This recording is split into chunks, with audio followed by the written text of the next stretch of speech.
Good morning Radhe Radhe. तो देखो এখন বাজে 10:30। 10:30টাতে আমি আমার ব্লগটা স্টার্ট করলাম। তো এই যে আমি বানিয়েছি আজকে দুধ পটল। এর মধ্যে আছে 8টা বড় বড় সাইজের গোটা পটল।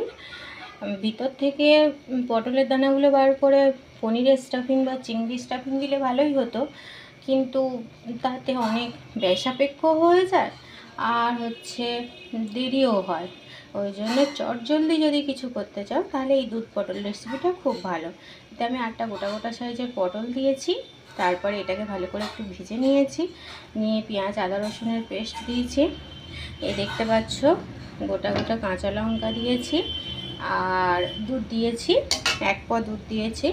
দিয়ে পটলটা ওই দুধেই সিদ্ধ হয়ে গেছে। গোটা কালো জিরা আছে, এবার দিয়ে দেবো অল্প গরম মশলা।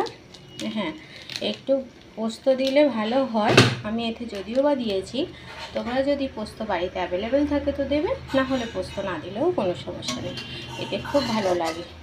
সো কেমন হয়েছে আমাকে জানাবে, আর আমার চ্যানেলটা প্লিজ সাবস্ক্রাইব করে দেবে। So tata, Radhe Radhe.